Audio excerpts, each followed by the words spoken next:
So I got off the plane in Austria, and I remember sitting at dinner with my friends, telling them my plan, my next plan, because I've just left Australia and I've arrived in Austria to see my friends on my adventure around who knows where, into the unknown in Europe.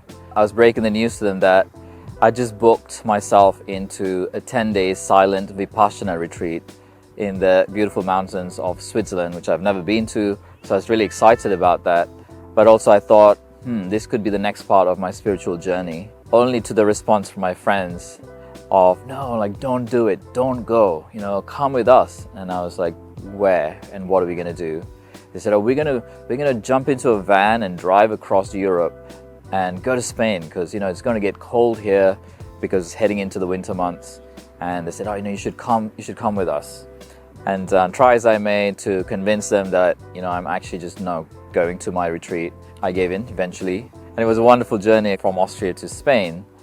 And I ended up in Spain, and my friends knew some friends, and I ended up renting a room in an apartment in Valencia. And the journey kind of started here, where I really didn't know where I wanted to go and what I wanted to do. So all I did was what I knew, which is roll out my mat every day and do my yoga practice. And as I did that every day, over the days and the weeks, what came to me was really not much. The seed that my teacher planted in my mind, I guess, was growing. And my friends started to come to me and say, you're a yoga teacher, and can you teach us yoga? And I was going through this identity crisis at that time, of like, no, I'm this corporate guy, but then maybe I could enjoy this yoga thing. So my response to them was, I'm not teaching you yoga. I'm not a yoga teacher, but I'll practice every day at this time, and if you want, you can come and join me. But just to be clear, I'm not going to teach you yoga. One friend turned up, and 1 became 2, and 2 became 4. That friend said, can I bring a friend?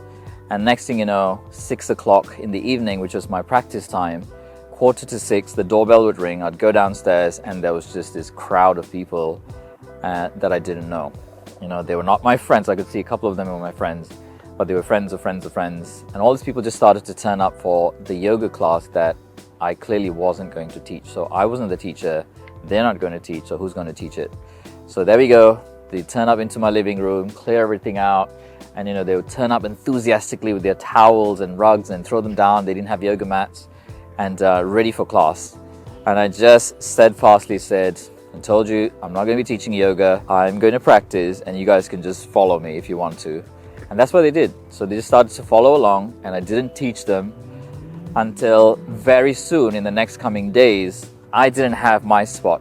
There came to a day when there's too many people in the room, and I didn't have to give up my spot, but I did give up my spot. And I remember kind of like cursing them a little bit under my breath and saying, okay, fine, I'll teach you guys. So I started teaching, and as I was teaching them that yoga class, what came to me was, maybe I kind of enjoyed this a little bit, but I was kind of not allowing myself, because I was going through this identity crisis of like, but that means I need to let go of this, and I need to start. So, I was like, okay, so just kept teaching, and I kept doing it every day, because every day these people turned up, and it didn't take long. In the coming days, like in a week or so, I had this realization of like, wow, I'm lying to myself, and actually, maybe I should stop lying to myself, that actually I enjoy this, and maybe I'm kind of good at it. Maybe this could actually be something. And I remember my friends, just before I left Valencia, wrote me a little note, which I still have in one of my books. And it went something along the lines of, we can see that clearly, it's the beginning of an amazing community that you're going to build and the lives that you're going to touch.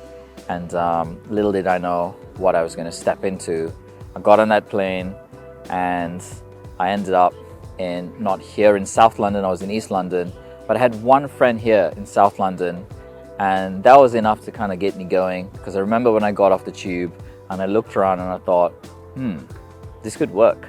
These are my people. This is where I can plant my classes. And so it began. What I'd like to share with you here is that you just never know where life could take you unless you step into the unknown. Life's magic cannot show up for you. And it certainly started in that it didn't all happen in one go. It didn't all just magically work overnight, but it certainly began. And it wouldn't have began if I didn't leave what I'd known and step completely into the unknown.